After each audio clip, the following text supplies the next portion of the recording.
गुरुर्विष्णु गुरुर्देवो महेश्वरः गुरुर्साक्षात् परं ब्रह्म तस्मै श्रीगुरवे नमः। जननीं शारदां देवीं रामकृष्णं जगद्गुरुं पादपद्मे तयोः श्रित्वा प्रणमामि मुहुर्मुहुः। नमः श्रीयतिराजाय विवेकानन्दसूरये सच्चित्सुखस्वरूपाय स्वामिने तापहारिणे शङ्करं शङ्कराचार्यं केशवं बादरायणं सूत्रभाष्यकृतौ वन्दे भगवन्तौ पुनः पुनः। ॐ विघ्नेश्वराय वरदाय सुरप्रियाय लम्बोदराय सकलाय जगद्धिताय नागाननाय श्रुतियज्ञविभूषिताय गौरीसुताय गणनाथ नमो नमस्ते। सर्वमङ्गलमाङ्गल्ये शिवे सर्वार्थसाधिके शरण्ये त्र्यम्बके गौरी नारायणी नमोऽस्तुते। भवानी शंकरौ वन्दे श्रद्धा विश्वासरूपिणे याभ्यां विना न पश्यन्ति सिद्धा स्वान्तस्तमीश्वरम्।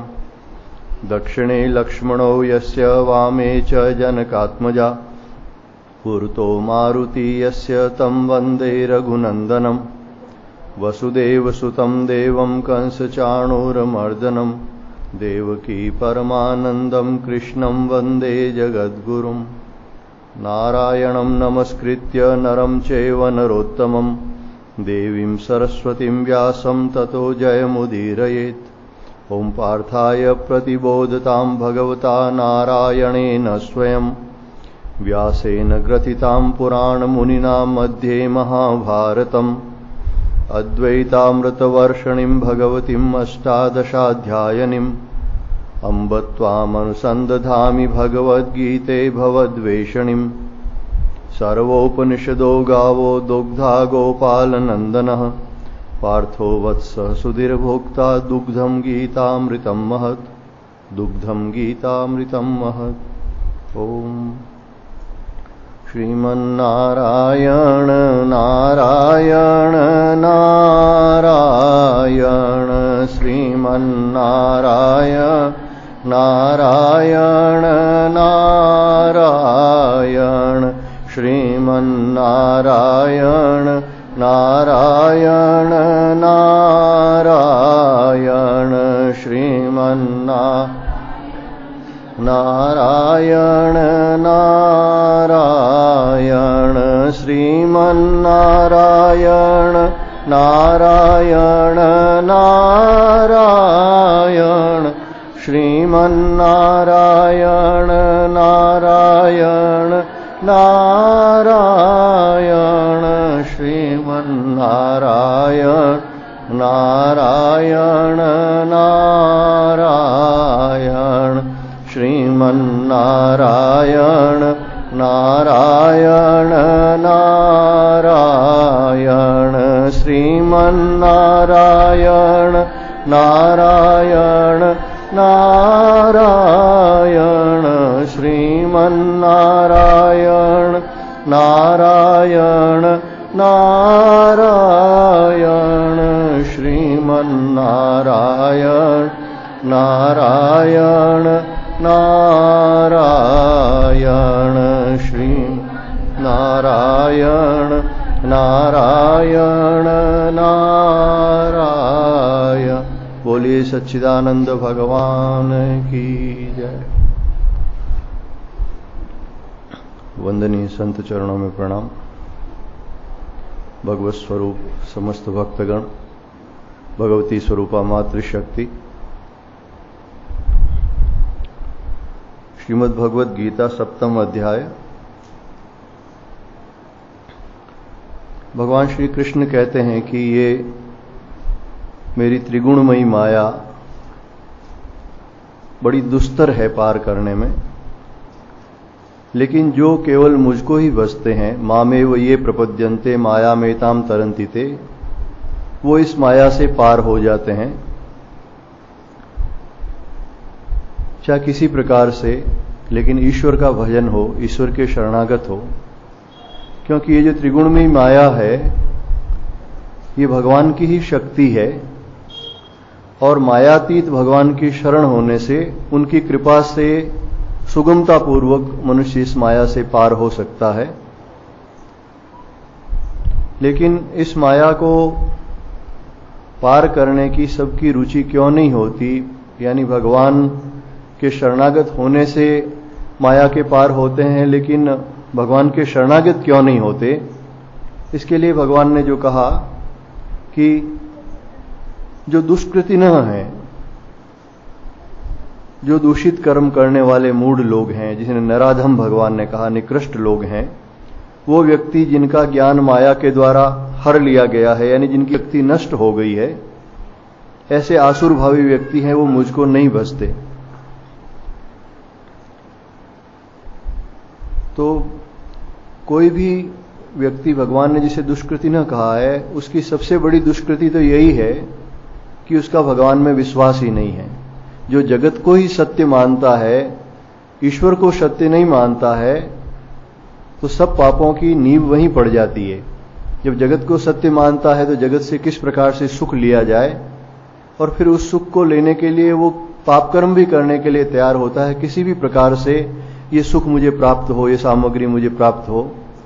इस प्रकार का जब भाव होता है तो उसका कर्तव्य अकर्तव्य का विवेक जो है वो नष्ट हो जाता है। तो भगवान ने उन्हें दुष्कृति न कहा।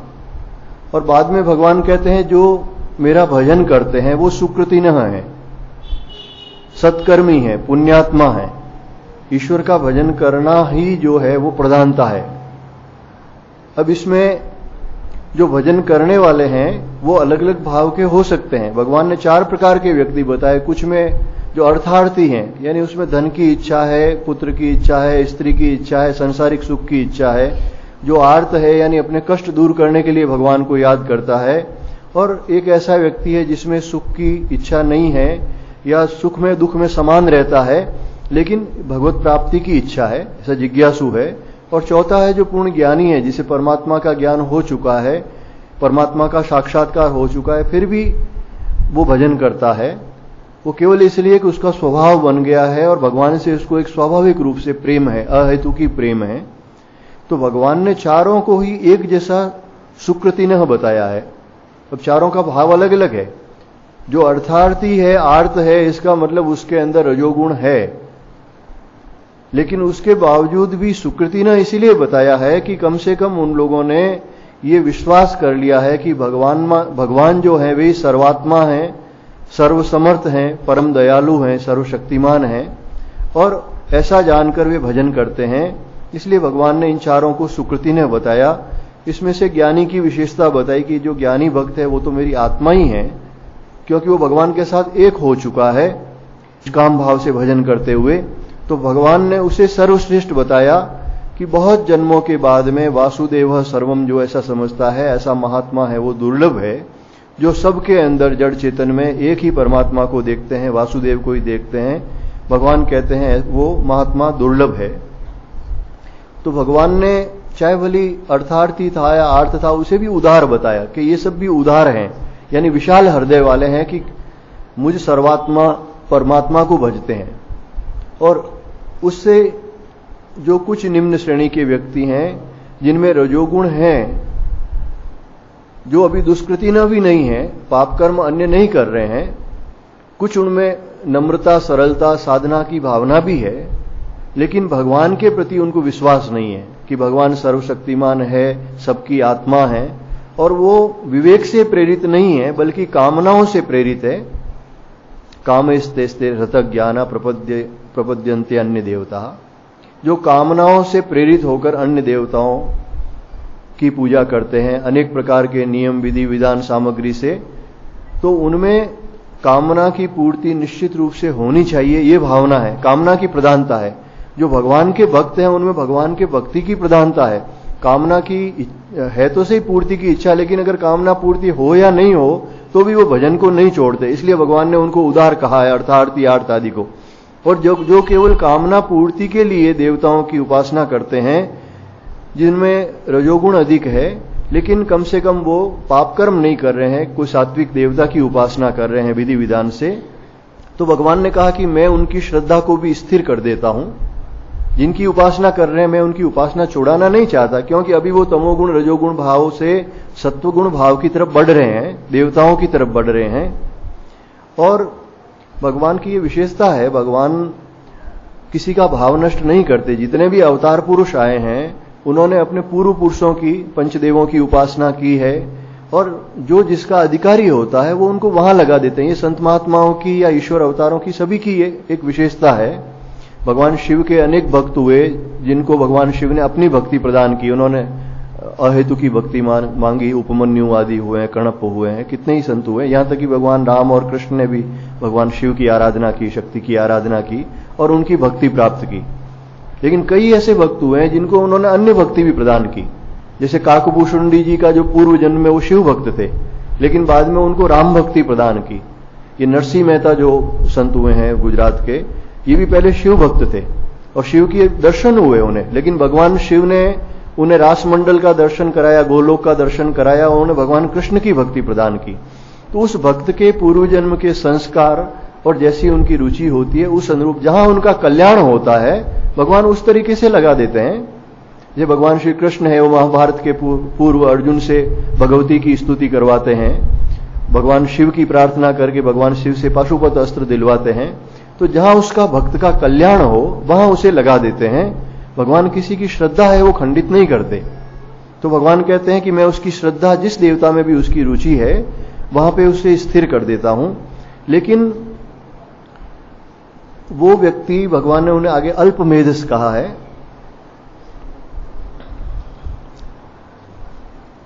अंतवत्तु फलम तेषाम तद्भवत्यल्पमेधसाम देवान् देवयजो यान्ति मद्भक्ता यान्ति मामपि। भगवान कहते हैं कि ये अल्प बुद्धि वाले हैं। अब अल्प बुद्धि वाले क्यों हैं? कि ये जो देवताओं की आराधना है उनका फल है वो नाशवान है। अंतवत्तु, देवताओं की आराधना जो अलग भाव से करते हैं, यानी देवता अलग हैं और मैं अलग हूं, देवताओं से मुझे इस इच्छा की पूर्ति होगी, इस प्रकार से जो देवताओं की उपासना करते हैं, वरुण कुबेर आदि, कोई धन के लिए, कोई पुत्र के लिए, इस प्रकार से, तो उसका फल क्या होता है? तो या तो उसे वो वस्तु प्राप्त हो जाती है, चाहे धन प्राप्त हो जाता है, पुत्र आदि प्राप्त हो जाता है, राज्य प्राप्त हो गया, तो वो वस्तु भी है वो नाशवान है, अंततः वो नष्ट होगी। और अगर उन देवताओं के प्रति उनकी श्रद्धा अधिक बढ़ जाए तो वो उस लोक में ले जाते हैं, जैसे कुबेर का लोक यक्ष लोक वगैरह में ले गए, या इंद्र की उपासना करके वो स्वर्ग की प्राप्ति कर ली, तो वो लोक भी नाशवान है। इस दृष्टि से भी उसका फल अल्प है। तो अल्प बुद्धि इसीलिए है कि वो परमात्मा भाव से उपासना नहीं करके केवल देव भाव से उपासना कर रहे हैं, जिसका फल है वो नाशवान है और उससे प्राप्त होने वाला लोक भी नाशवान है। वे किसी भी प्रकार से परमात्मा प्राप्ति नहीं कर सकते। लेकिन एक बात जरूर है, आपने चौथे अध्याय में जो देव यज्ञ जो कहा है भगवान ने, जहां यज्ञों का वर्णन किया, भगवत प्राप्ति के साधनों का वर्णन किया, यज्ञों के रूप में अनेक यज्ञ बताए, 12-14 यज्ञ बताए हैं, तो उसमें देव यज्ञ कहा, देवताओं का पूजन निष्काम भाव से करना चाहिए। आगे 17वें अध्याय में भगवान ने इसे शारीरिक तप कहा है, पंचदेव देव की उपासना वगैरह, वो इससे अलग है। एक तो वो निष्काम भाव से होती है, भगवत भाव से होती है, जिसमें भगवान है ये भावना हो कि इन देवताओं की आत्मा भी है वो साक्षात परमात्मा है, ये परमात्मा स्वरूप है, और निष्काम भाव से हो तो वो ही साधना परमात्मा प्राप्ति का कारण बन जाती है। क्योंकि आप देखेंगे कि संसार में जितनी भी प्रकार की साधनाएं हैं, यहां तक कि एक पत्थर की मूर्ति होती है या एक तस्वीर होती है, उसमें भी जब हम भगवत भाव करते हैं कि ये साक्षात भगवान विराजमान है, तब उसका फल है वो भगवत प्राप्ति ही होती है। भगवत प्राप्ति में दो ही बातें मुख्य है, एक तो निष्काम भाव और एक भगवत भाव। उनसे किसी प्रकार की हमें इच्छा नहीं है, संसारिक सुख की या परलोक की इच्छा नहीं है, और हम भगवत भाव करते हैं, तो देवताओं की उपासना भी परमात्मा प्राप्ति कराने वाली होती है, हमारे चित्त की शुद्धि करती है। यज्ञों के अंदर अनेक देवताओं की पूजा होती है, नवग्रह पूजन होता है, जो भी सप्तमात्रिका वगैरह कुछ जो है उनकी पूजा होती है। तो उनकी पूजा से भी वो निष्काम भाव से होती है और मूल उद्देश्य उसमें कहीं शिव का अभिषेक है या मान लो जगदम्बा के निमित्त हवन है तो वो भगवान की आराधना है। लेकिन उसके साथ में आनुषंगिक रूप से देवताओं की जो निष्काम भाव से पूजा की जाती है वो परमात्मा प्राप्ति कराने वाली है। यहां तक कि पशु पक्षी में, मनुष्य में, जैसे कोई अपने माता पिता को ईश्वर रूप मानता है, एक स्त्री है वो अपने पति को ईश्वर रूप मानती है, तो उसमें भी भगवत भाव होने से भगवत प्राप्ति हो जाती है। तो देवताओं में भी अगर भगवत भाव है तो परमात्मा प्राप्ति होती है। ऐसे अनेक उदाहरण है। उपनिषदों में एक ब्रह्मचारी हैं, वो ऋषि के कुल में अग्नि की उपासना करते हैं, तो अग्नि देवता ही उनको ब्रह्म विद्या का उपदेश करते हैं। एक वो जो ब्रह्मचारी होते हैं वो गौओं की सेवा करते हैं, तो उन गौओं में से ही एक वृषभ जो होता है, एक सांड होता है, वो उनको ब्रह्म विद्या का उपदेश करते हैं, क्योंकि वो उनकी जो उपासना थी वो भगवत भाव से थी। इसलिए देवताओं की भी अगर उपासना भगवत भाव से की जाती है, निष्काम भाव से की जाती है, तो वो भगवत प्राप्ति का कारण होती है। लेकिन यहां जो भगवान ने शब्द प्रयोग किया, कामेस्ते रतज्ञाना, ज्ञाना, कामनाओं के द्वारा जिनका ज्ञान विवेक नष्ट हो चुका है, यानी यहां पर कामना पूर्ति प्रमुख है, भगवत भाव नहीं है। और जिनका विवेक नष्ट हो गया है वही व्यक्ति भगवान की आराधना छोड़कर इस प्रकार से देवताओं को अलग और स्वयं को अलग मानकर उपासना करता है। जिसे उपनिषद में कहा गया है कि ऐसे जीव हैं वो देवताओं के पशु होते हैं। यानी जिस प्रकार से पशु को हम चारा खिलाते हैं तो वो अपने लिए कार्य करता है, उसी प्रकार से वो देवताओं के दास की तरह होते हैं, देवलोक में जाते हैं, फिर वापस देवताओं की उपासना करते हैं। लेकिन भगवान यहां कहते हैं कि मद भक्ता यान्ति मामपि, मेरा भक्त चाहे किसी भी प्रकार से भजे वो मुझे ही प्राप्त होता है, चाहे वो अर्थार्थी है चाहे आर्त है। लेकिन देवताओं का जो भक्त है उसका फल है अल्प है, इसलिए भगवान ने उसे अल्प बुद्धिमान कहा है।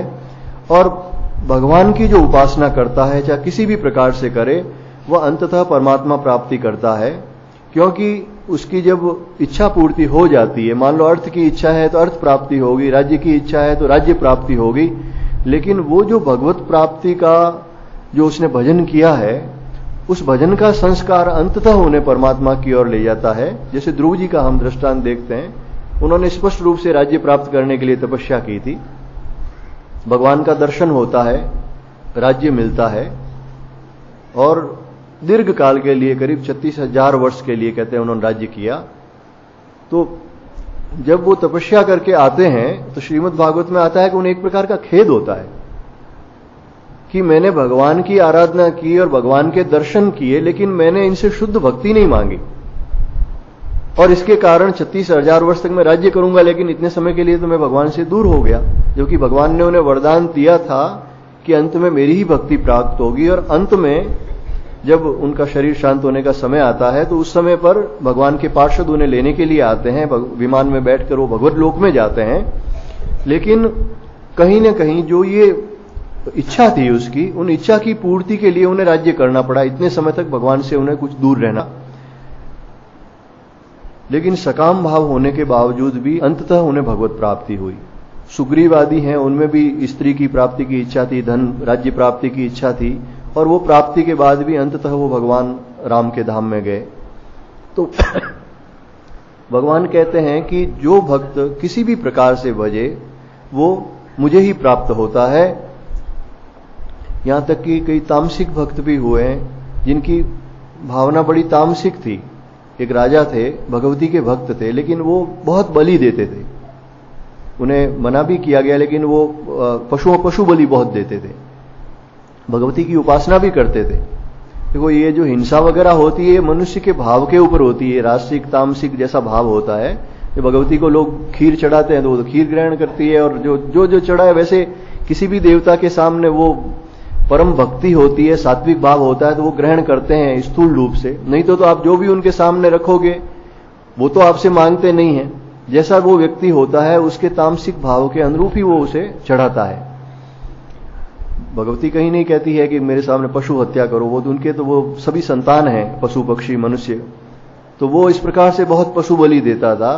तो अंत में वो जो पशु थे वो ही शत्रु रूप में उनके हुए। लेकिन उसने जो भगवती की उपासना की, उन्होंने जो साधन भजन किया, उस कारण से अंत में उसे परमात्मा प्राप्ति हुई, भगवती के दर्शन हुए। लेकिन मृत्यु के पूर्व में, क्योंकि ईश्वर की कृपा से जो ईश्वर के शरणागत हैं उन्हें ईश्वर की प्राप्ति तो होती है, लेकिन जो वो कर्म करता है उसका फल भी उसे भोगना पड़ता है। भगवान कृपा करके उसे थोड़े समय में भुगतवा सकते हैं, अनेक जन्मों का बंधन नहीं डालते हैं। तो अंत में जब उसका युद्ध होता है तो वो जो पशु थे वही सारे के सारे उनके शत्रु बन के सामने आए और उन्होंने तलवारों से उसके शरीर के टुकड़े टुकड़े कर दिए राजा के। तो शरीर उसका नष्ट हो गया, लेकिन फिर वो अंत में परमात्मा के धाम में गया, विमान में बैठ के भगवती के लोक में गया। तो चाहे राजसिक भाव के हो, तामसिक भाव के हो, भगवान कहते हैं कि जो भगवान की उपासना करता है, जो कहते हैं मुझे भजते हैं, चाहे वो किसी भी भाव से भजे, अंत में वो मेरी ही प्राप्ति करते हैं। अव्यक्तम व्यक्तिमापन्नम मन्यन्ते माम बुद्धयः परम भावम जानन्तो ममाव्ययमनुत्तमम्। सब मनुष्य मेरा भजन क्यों नहीं करते? भगवान ये बताते हैं कि बुद्धिहीन, अबुद्धयः शब्द यहां प्रयोग किया भगवान ने। ये बुद्धिहीन पुरुष मेरे अति उत्तम भाव को नहीं जानते हैं कि मैं साक्षात परमात्मा ही हूं, और जो मनुष्य रूप में मैं जन्म लेता हूं तो मुझे सामान्य मनुष्य जानते हैं कि मनुष्य रूप में जन्म हुआ है, मनुष्य के रूप में विचरण कर रहे हैं, तो ये भी हमारी तरह सामान्य मनुष्य हैं। इस प्रकार से व्यक्ति भाव को वो मानते हैं कि ये भी एक सामान्य व्यक्ति है, और इस प्रकार के भाव से भजने के कारण क्या है,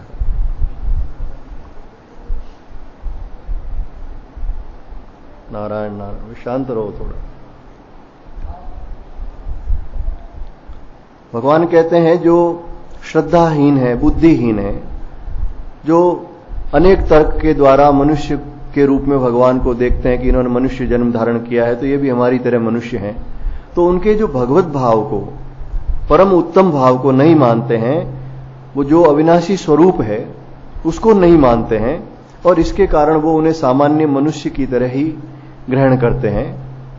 तो यहां देखो, आप तीन तरह के व्यक्ति को कहा। जो ऊपर के श्लोक में जहां देवताओं की उपासना करते हैं उनके लिए भगवान ने अल्प बुद्धि शब्द प्रयोग किया, अल्पमेधस। उनकी अल्प बुद्धि है, थोड़े से वो नम्र तो हैं, सरल तो हैं, किसी के आगे उनका सिर झुक तो रहा, की उपासना वो कर रहे हैं। और जो परमात्मा की उपासना करते हैं उनको भगवान ने महात्मा कहा है। जो ईश्वर की उपासना कर रहे हैं वो महात्मा है, और जो देवताओं की उपासना कर रहे हैं उनको भगवान ने अल्प बुद्धि कहा है।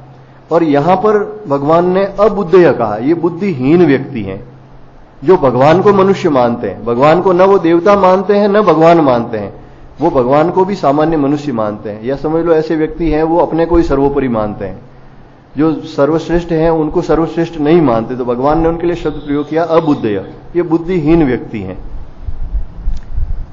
मनुष्य रूप में जब भगवान आते हैं तो देवता लोग भी भ्रम में पड़ जाते हैं। यहां तक कि इंद्र ने वगैरह भगवान की परीक्षा की, ब्रह्मा जी ने परीक्षा की, जैसा श्रीमद् भागवत में आता है।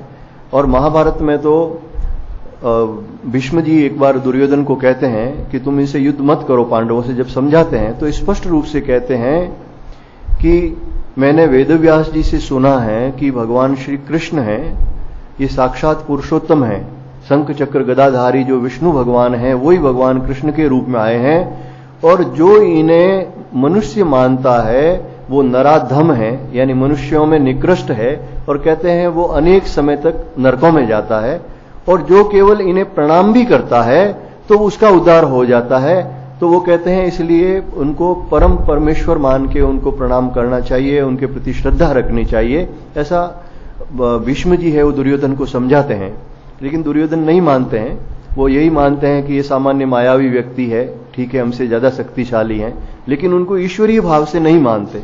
यहां तक कि जितने भी अवतार पुरुष हुए हैं, भगवान राम का जब अवतार हुआ तो केवल 10-12 ऋषि और कुछ भक्त थे जिन्होंने उनको ईश्वर रूप में माना है। बाकी कोई उन्हें श्रेष्ठ राजा मानते थे, कोई शक्तिशाली मानते थे। जैसे सुग्रीव भी है तो पहले तो उनकी परीक्षा लेते हैं कि ये दुंदुभी की जो अस्थियां हैं इनको तुम जिनको बाली ने मारा था तो उनको फिर भगवान पांव से फेंक देते हैं। जो 7 ताड़ होते हैं उनको बाण से छेदन करते हैं। लेकिन ईश्वरीय भाव एकदम से नहीं होता मनुष्य का, क्योंकि वो उन्हें सामान्य मनुष्य के रूप में देखते हैं। तो भगवान कहते हैं कि मुझ सच्चिदानंद परमात्मा को सामान्य मनुष्य की तरह जो व्यक्ति भाव से देखते हैं वो व्यक्ति बुद्धिहीन है, अविनाशी भाव को नहीं जानते हैं। नाहम प्रकाशः सर्वस्य योग माया समावृतः मूढ़ोयम नाभिजानाति लोको मामजमव्ययम्।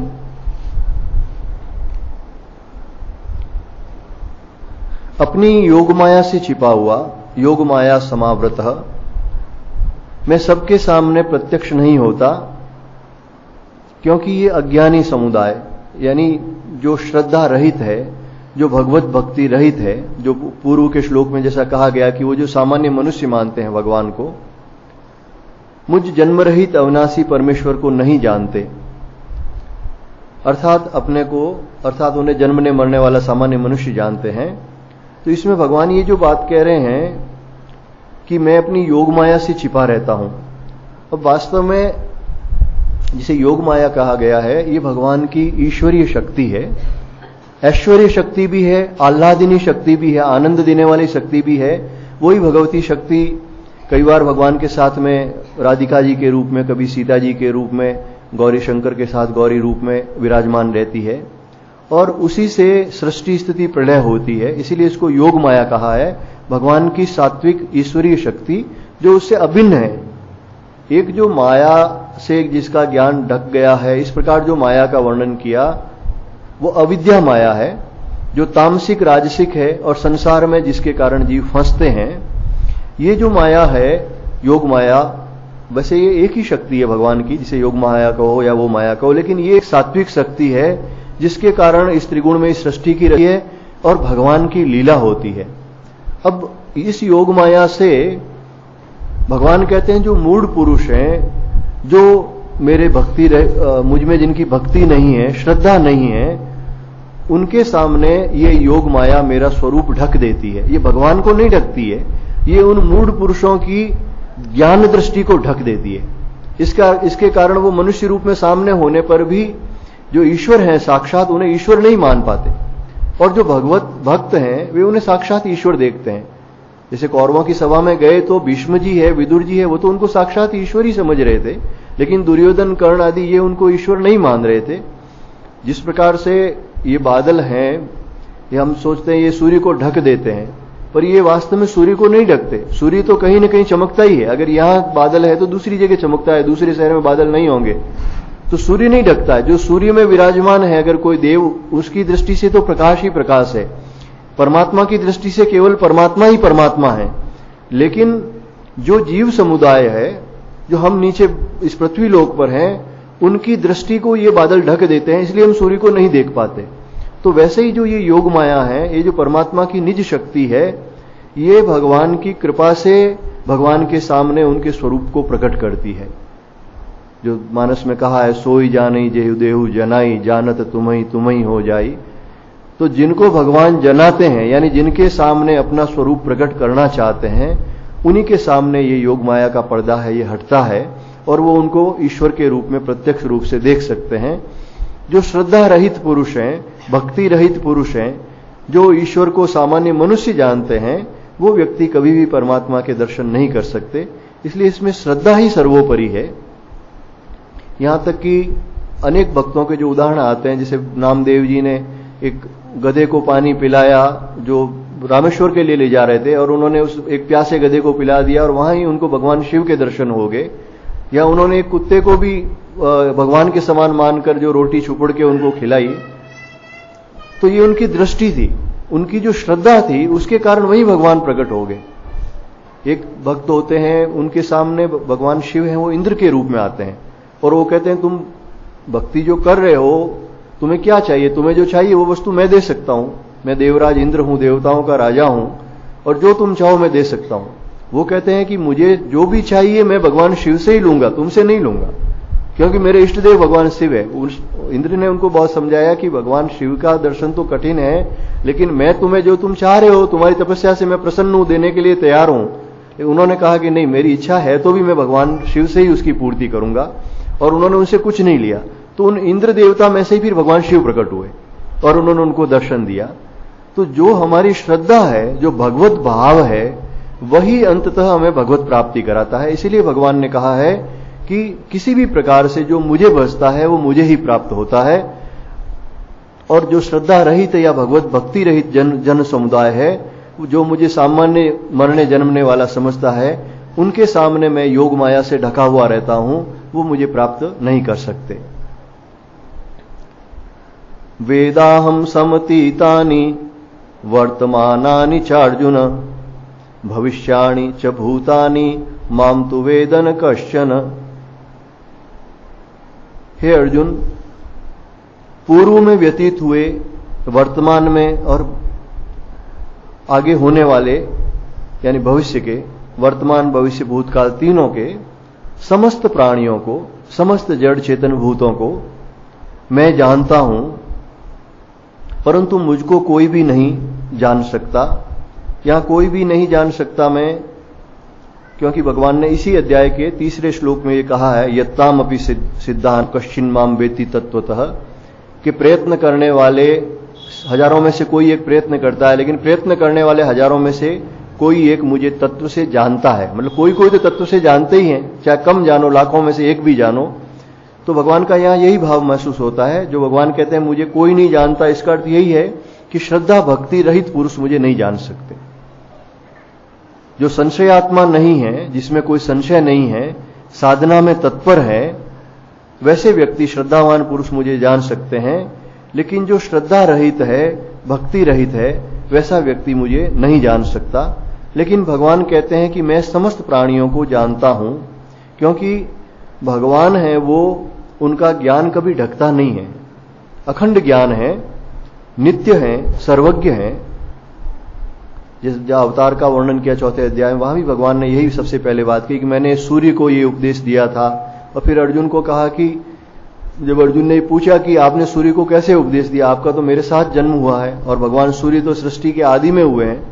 तो भगवान कहते हैं कि मेरे और तेरे जितने जन्म हुए हैं उन सबको मैं जानता हूं, तू नहीं जानता है। यानी भगवान का जो ज्ञान है वो कभी भी शरीर धारण करने से या शरीर त्याग करने से खंडित नहीं होता, उनका अखंड ज्ञान रहता है, क्योंकि वो सर्वात्मा है, सबकी आत्मा है। हम जैसे अपने शरीर के बारे में कुछ जानते हैं, वैसे ही भगवान इस सारे विश्व ब्रह्मांड के बारे में एक जैसा जानते हैं, उनका ज्ञान कहीं भी बाधित नहीं होता। भगवान के ज्ञान से ये जीव है, ये छिप नहीं सकता किसी भी तरीके से। इच्छा द्वेष समुत्थेन द्वंद्व मोहेन भारत सर्वभूतानि सम्मोहम सर्गे यान्ति परंतप। हे भरतवंशी अर्जुन, इच्छा और द्वेष से उत्पन्न सुख दुख आदि द्वंद्व रूप मोह से संपूर्ण प्राणी अत्यंत अज्ञता को प्राप्त हो रहे हैं।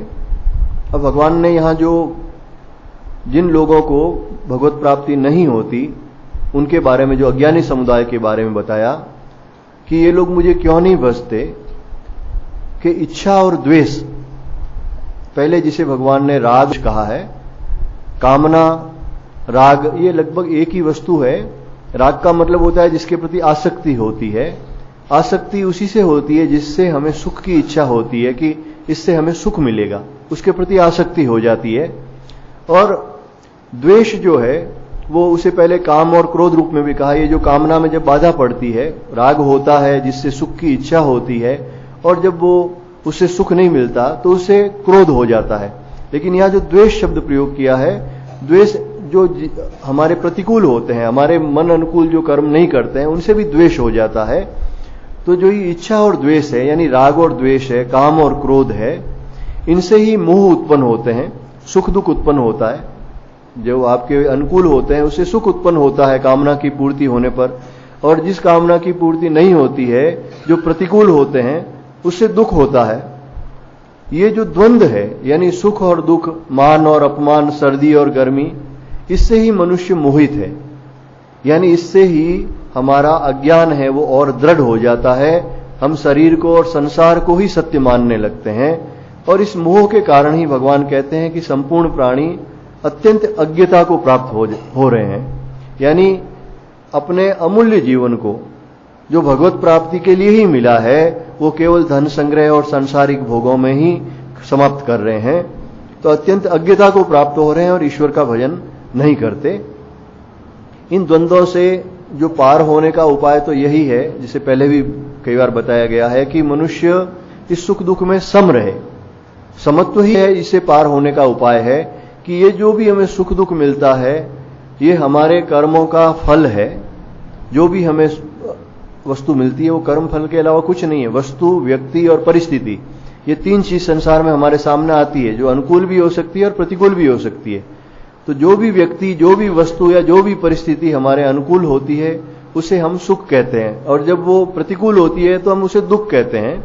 पर ये हमारे ही कर्मों का फल है, ये मानकर ग्रहण करने से उसमें सम रहा जा सकता है।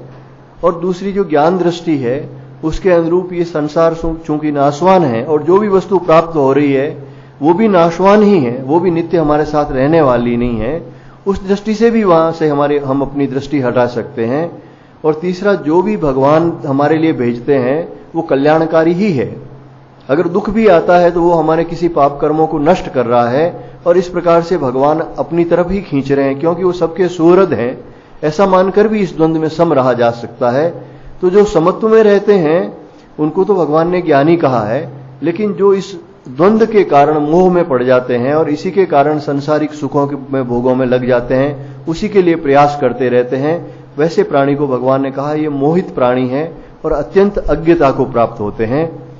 जो लोग इससे मुक्त होते हैं वो ही भजन कर सकते हैं। इसे भगवान अगले श्लोक में कहते हैं, येषां त्वन्तगतं पापं जनानां पुण्यकर्मणां ते द्वंद्व मोह निर्मुक्ता भजन्ते मां दृढ़व्रताः। पुण्य कर्मणाम यानी जो उत्तम कर्म करने वाले हैं, जिन्हें भगवान ने पहले सुकृतिनः कहा है, ऐसे पुरुष जिनके समस्त पाप नष्ट हो गए हैं, त्वंतगतम पापम यानी जिनके सब पाप नष्ट हो गए हैं, वे इस मोह रूपी द्वंद्व से मुक्त होकर, द्वंद्व मोह निर्मुक्ता यानी मोह रूपी द्वंद्व से मुक्त होकर, भजन्ते माम दृढ़व्रता, वो निश्चित दृढ़ निश्चयात्मक बुद्धि करके, एक व्रत धारण करके मेरा भजन करते हैं। तो इसमें जो पहली बात तो भगवान ने कहा कि वो पुण्य कर्मा है, श्रेष्ठ कर्मों का आचरण करने वाले हैं। अर्थात यही है कि वो पाप कर्म तो करते ही नहीं, क्योंकि पाप कर्म तो करने वाला एक तरह से भगवत प्राप्ति का अधिकारी नहीं हो जाता। लेकिन अगर उसने पहले पाप कर्म कर लिए हैं तो उसने एक निश्चयात्मक बुद्धि बना ली है कि अब मुझे ईश्वर का भजन ही करना है, अब मैं पाप कर्म नहीं करूंगा। अब वो श्रेष्ठ आचरण कर रहा है। और श्रेष्ठ आचरण का दूसरा अर्थ यह भी है कि वो निष्काम भाव से कर रहा है भजन, सकाम भाव से किसी प्रकार का भजन नहीं कर रहा है। और इससे उन पुरुषों के पाप नष्ट हो गए हैं।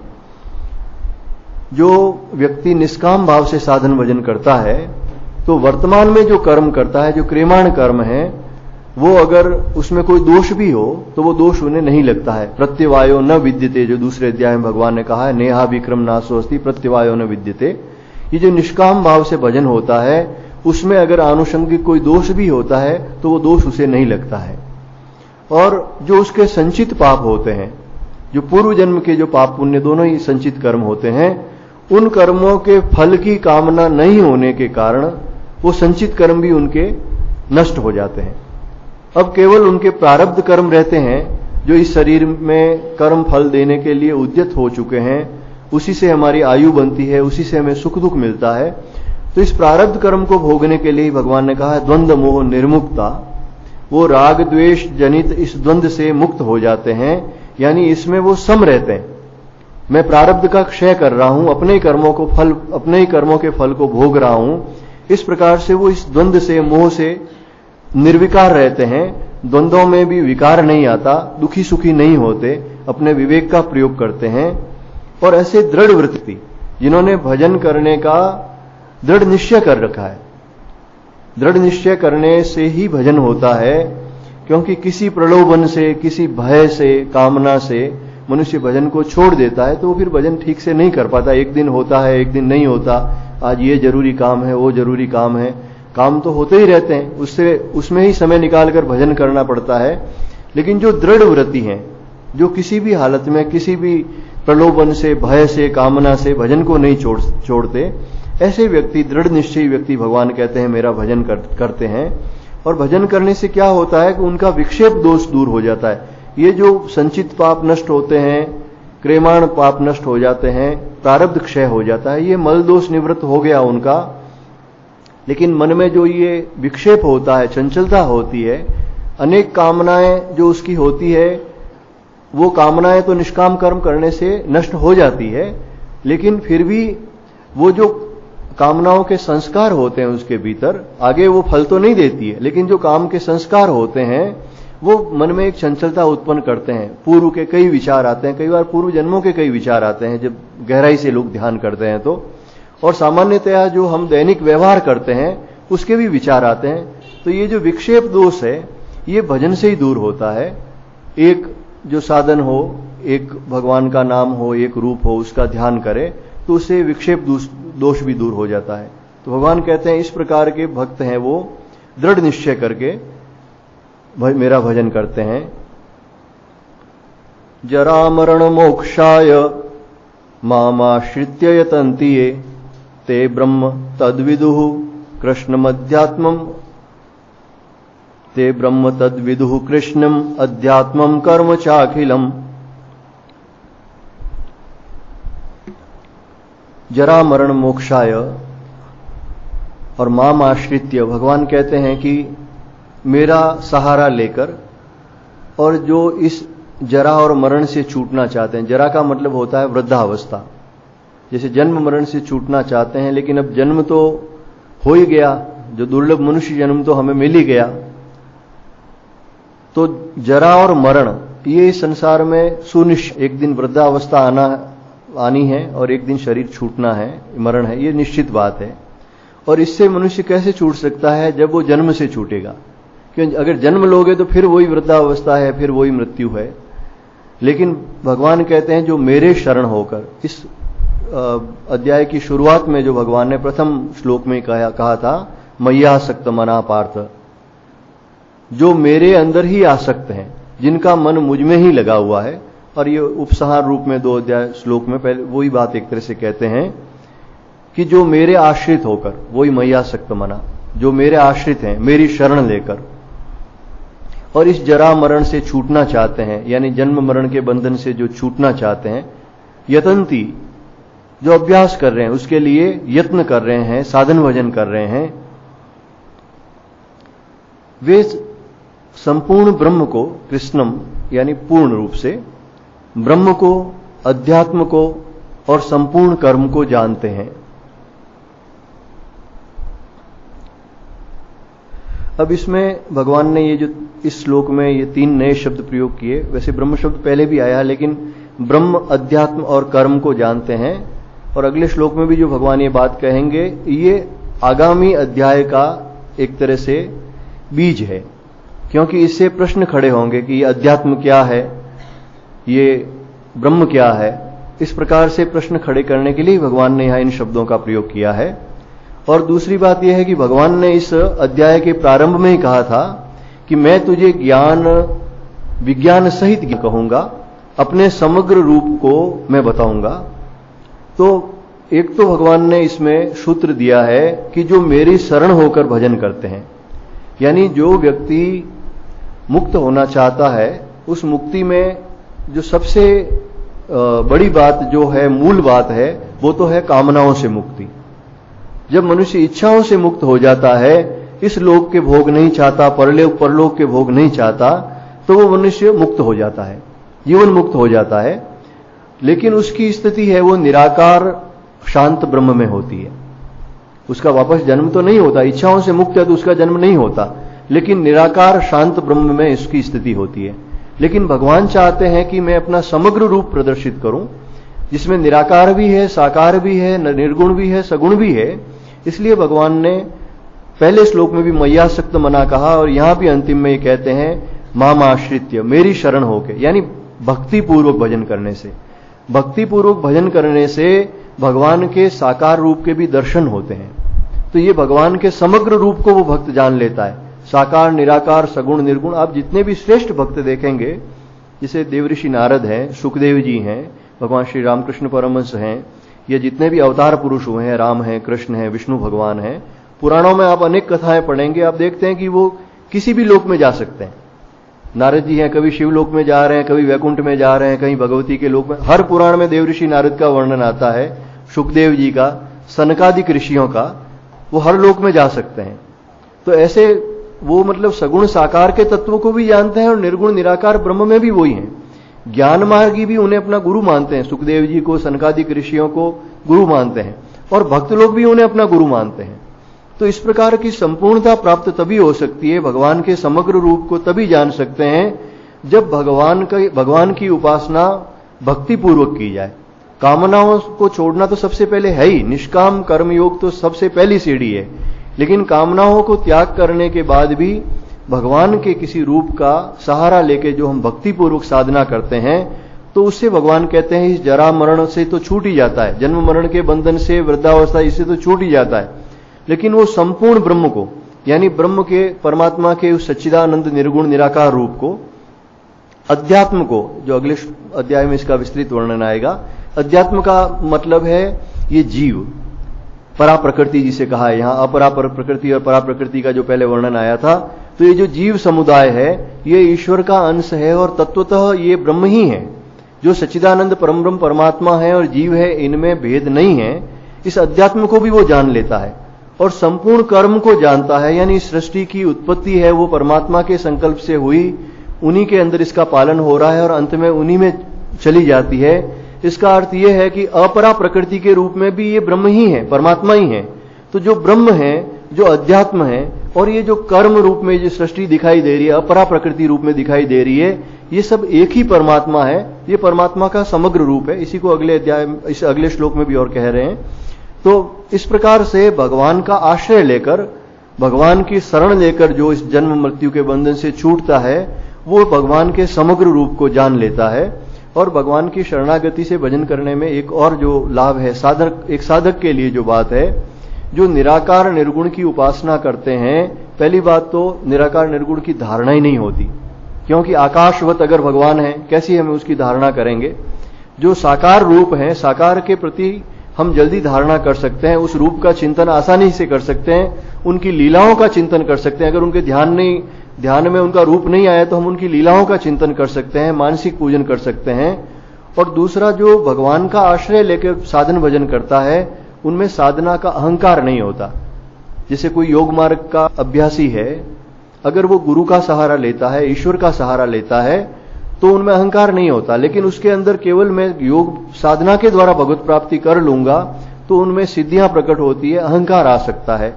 भगवान का सहारा लेने से जो भी हम उपासना करते हैं, ये भाव रहता है कि भी भगवान कृपा पूर्वक हमसे साधन करवा रहे हैं, और इस भाव से साधना का अहंकार नहीं होता और सुखपूर्वक परमात्मा प्राप्ति हो जाती है। तो भगवान यहां कहते हैं कि वो ब्रह्म को, अध्यात्म को और संपूर्ण कर्म को जानते हैं।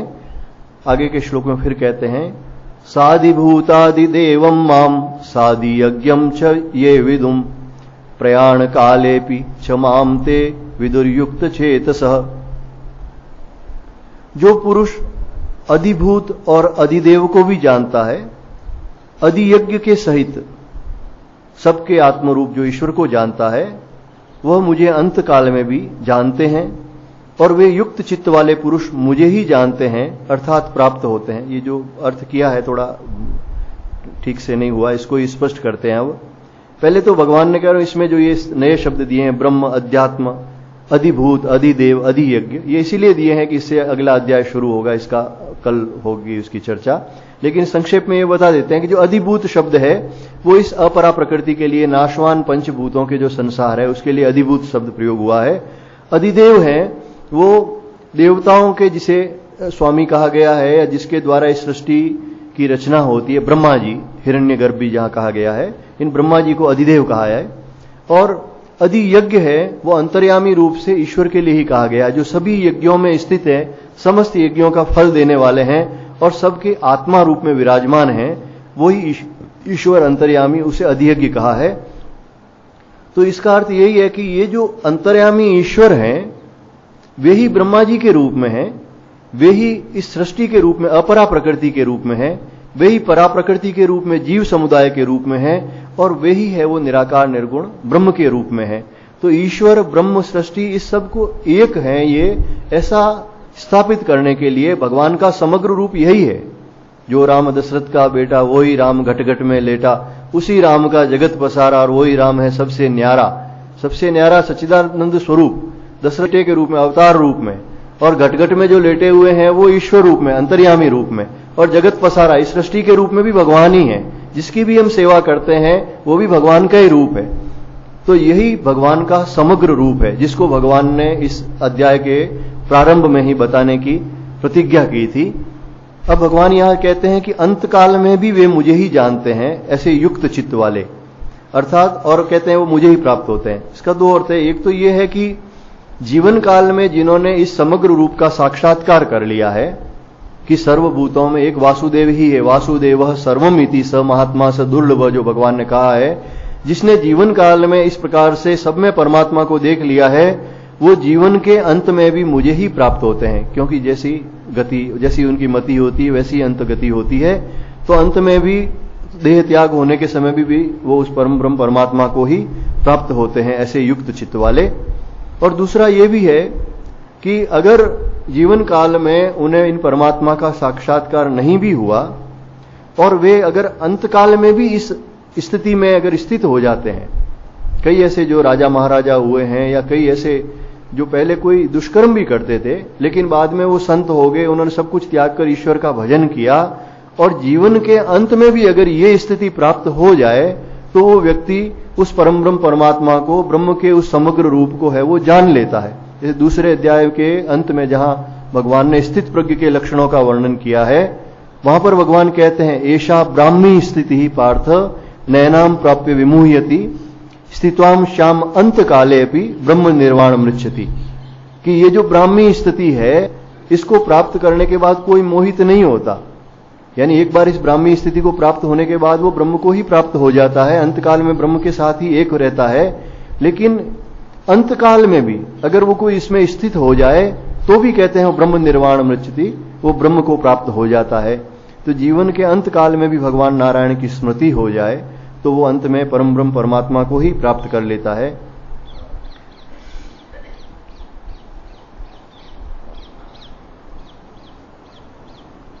ओम तत्सदिति श्रीमद्भगवद्गीतासु उपनिषत्सु ब्रह्म विद्यायां योग शास्त्रे श्री कृष्णार्जुन संवादे ज्ञान विज्ञान योग नाम सप्तमः। हरिओम तत्सत, हरिओम तत्सत, हरिओम तत्सत। यहाँ सप्तम अध्याय पूर्ण होता है। वैसे अभी 5 मिनट है, लेकिन मैं सोच रहा हूँ 5 मिनट में नया अध्याय शुरू नहीं करके थोड़ी देर भगवान नाम का संकीर्तन किया जाए, फिर अष्टम अध्याय कल शुरू करेंगे।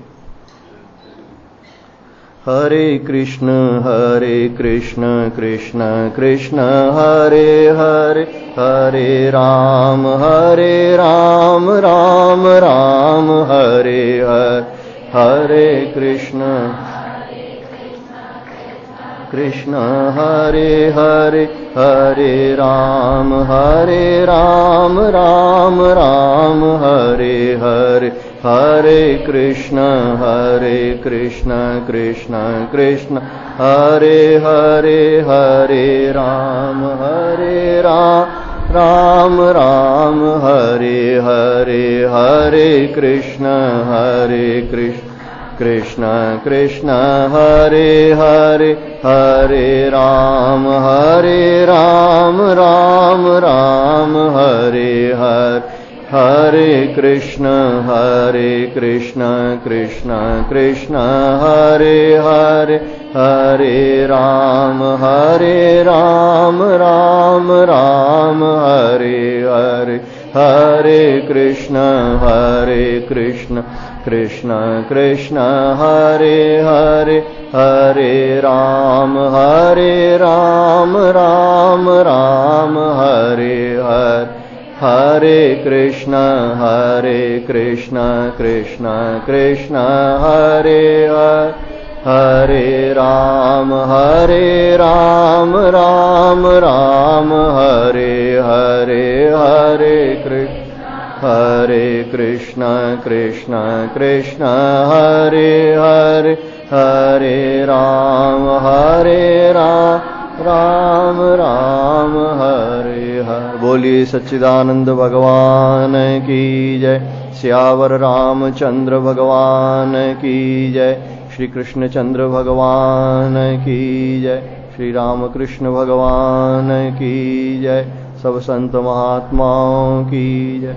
नमः पार्वती पतये हर हर हर महादेव। काशी विश्वनाथ की जय। ओम शांति।